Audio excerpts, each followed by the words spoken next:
ጀንበር እየጠለቀች ነገር እያከተመ መሆኑን ሲረዱ በውስጥ ተቀምጠው ያገዛዙ ሰላዮችና አርበኛ የነበሩ አካላት ሽው እያሉ እየሄዱ ነው።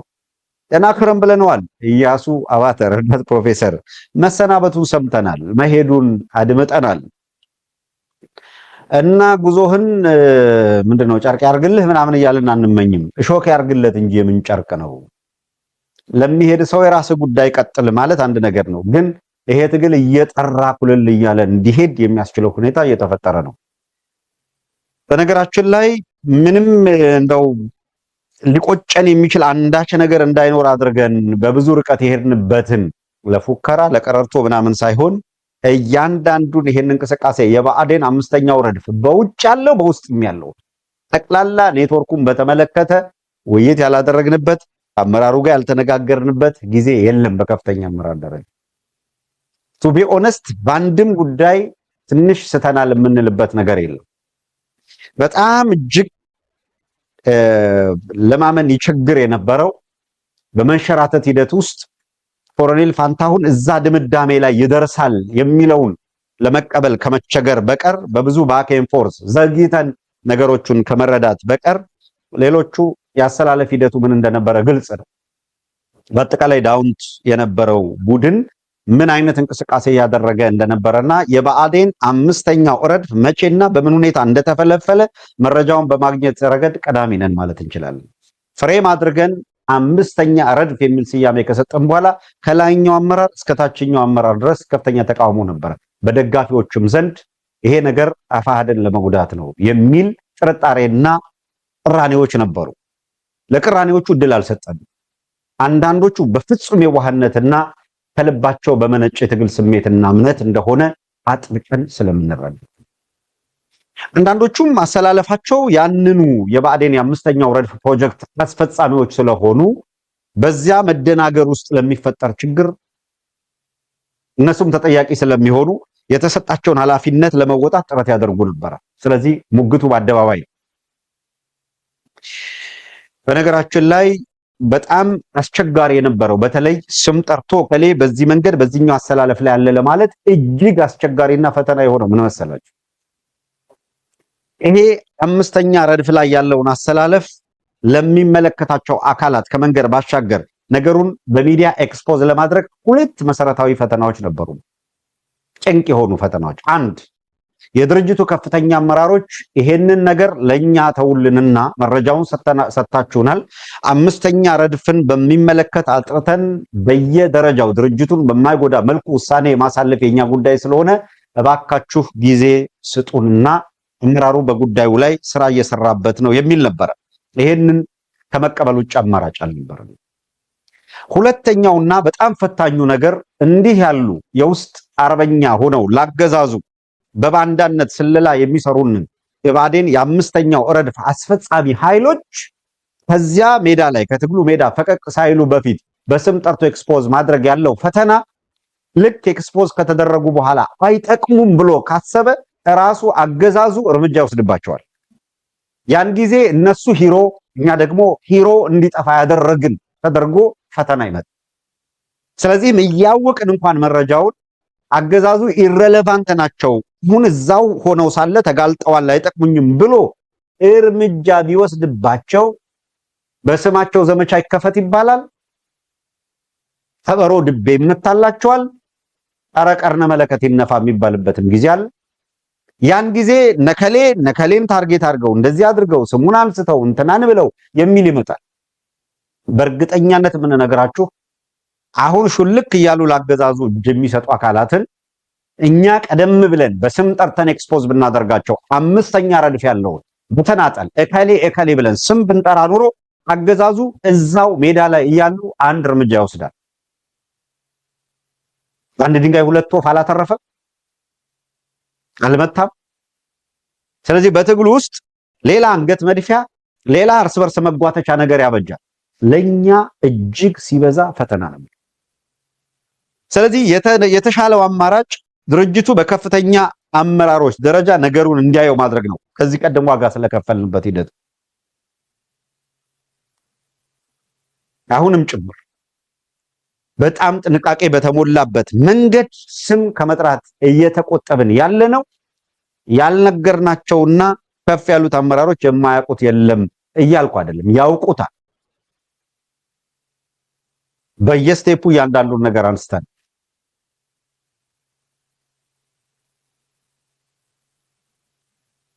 ነገሬ ሰው ባቄላ ቀረ ሲባል ምናምን የሚሉት አለ። ለሚዲያ ማይሆን ወርድ ስለሆነ ልትሆን ሲሄዱ ያጎደሉት ነገር እዚህ የለም። ከሄደ ጥርግ ብሎ ይሄድ ሰየው ነው የምትለው። አሁንም ቢሆን በተለያየ እርከን ተቀምጦ ካገዛዙ ጋር እየተሞዳሞደ ጊዜ ቀን የሚቆጥር ቀላል አይደለም። አሁን በቅርብ ጊዜ በተወሰነ ደረጃ ያለንን ምልከታ ያለንን መረጃ እና ሊሆን የሚችለውን ነገር አነሳን። ሌላኛውን ተጓዥ አስመልክቶ የተሰጠን ምላሽ ግዴላችሁም ሐሳብ ቀይሯል። እነዚያ በድርድር ሰበብ ላገዛዙ የገበሩ አካላትን ምንም እንኳን አብሯቸው የነበረ ቢሆንም የለም ከዚህ በኋላ በፍጹም የነሱ መንገድ አይጠቅምም እና ትቼዋለሁ ብሏል። በዚህ ተማመኑብን፣ ግዴላችሁም just keep quiet እድል ስጡዳሉ።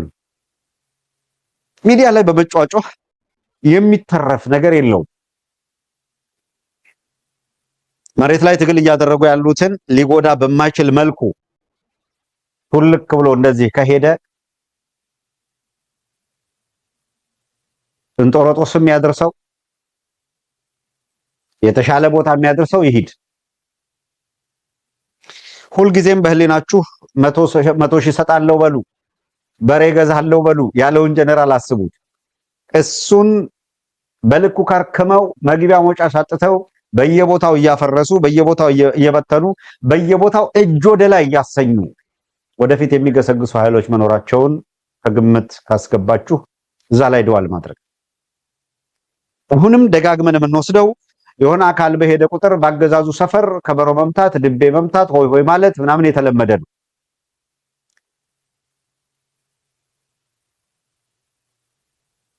አስተውሉ። የሚያስቆጨው ነገር ምን መሰላችሁ?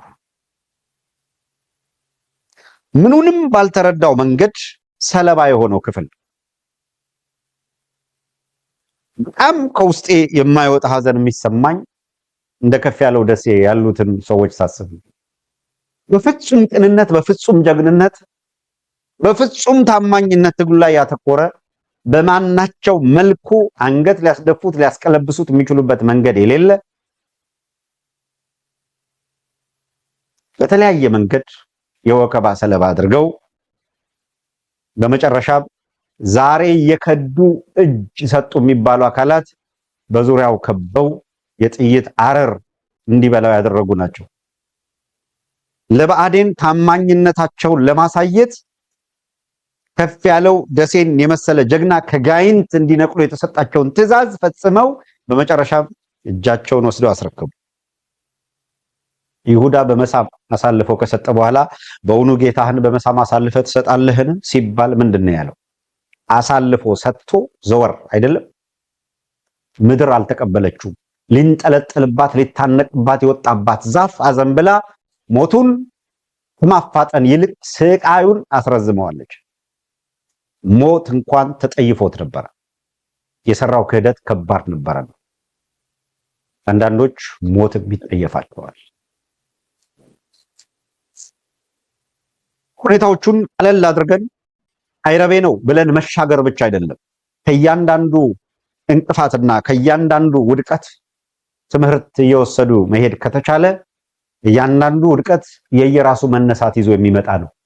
እያንዳንዱ ዝቅታ ሁለት እርከን ከፍታ ይዞ የሚመጣ ነው። በችግር ውስጥ ያላለፈ ፈተናን ያልተሻገረ እምብዛም ጠንካራ አይደለም። ስፖርት እንደማይሰራ ሰውነት ነው የሚሆነው። እድገቱ አይቀንስም፣ ግሽበት ነው ግን እድገቱ። በፈተና ውስጥ ያለፈ ጡንቻው የተፈተነ ሰውነቱ ጠንካራ ነው፣ እድገቱ ጤናማ ነው። ስለዚህ እያንዳንዱ ፈተና ጉልበት እየሰጠ አቅም እየፈጠረልህ ከሄደ ጥንካሬ እየወለደ ነው የሚሄደው። ስለዚህ ፈተናውን አትጥላው። ከፈተናው ባሻገር ያለውን ድል አስብ።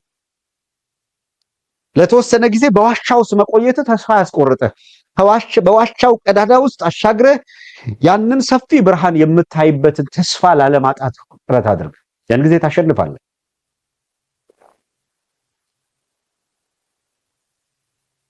እንደ አባባል አለ፣ ሸንኮራ አገዳ የቱንም ያክል ጣፋጭ ቢሆን አኝከህ መጠህ ስታበቃ ትተፋዋለህ እንጂ አትውጠው።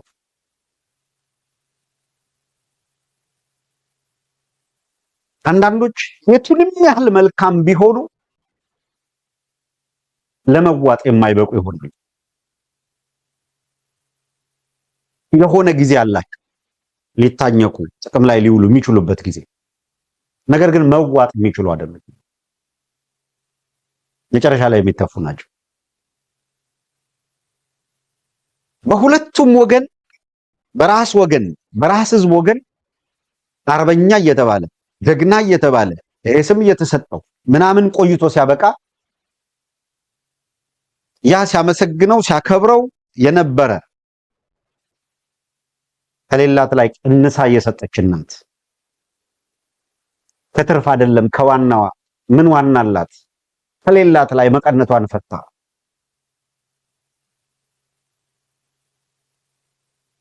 መሶቧ ላይ ከቀረው ቁራሽ ያችኑ ቁራሽ ለሱ ሰታ ጀግናዬ በርታ ብላ ያበረታታችሁን እናት ከድቶ ከሄደ በኋላ ኢያሱ ይቀነዋል ብለህ ታስባለህ?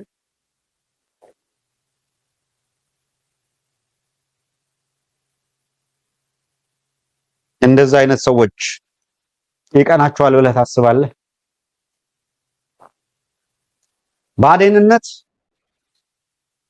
ተሰርተው የኖሩበት ነው። በነገራችን ላይ ይሄ ግሩፕ ይሄ ባዴንነትን በዋናነት እንደ መዳኛ አድርጎ የሚቆጥር አካል በውጭም በውስጥም አንድ ላይ የተሳሰረና የተሰፋ ነው። ከነመላኩ አለበል ጋር የሚሰራ ነው።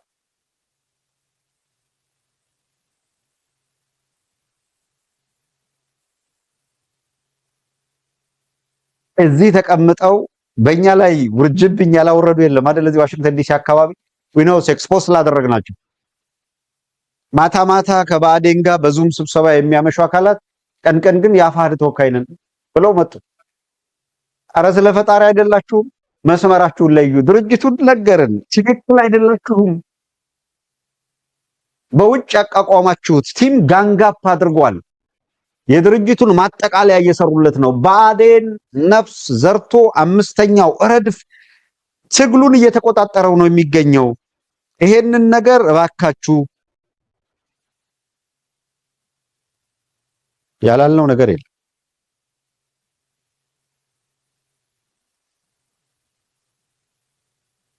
ያላደረግም በጣም የተማመንባቸው ትግሉን በተሻለ መንገድ በቅንነት በታማኝነት ይመራሉ ያልናቸው ጉልበት አጡ፣ አቅም አጡ፣ የሚመሩበት አቅም አጡ፣ ውሳኔ የሚያሳልፉበት፣ ውሳኔ የሚሰጡበት፣ ትግሉን የሚታደጉበት። እናም ተዝረከረከ። በዲያስፖራው ዓለም በፍጹም መተባበርና የአንድነት ስሜት በቅንነት ሲሰራ የነበረው አካል በታማኝነት ሲሰራ የነበረው አካል እየተመታ ቅጥረኛው አምስተኛው ረድፍ የባዴን ቡድን ጋንጋፕ እያደረገ እየተቆጣጠረ መጣ። ኧረ እባካችሁ አልን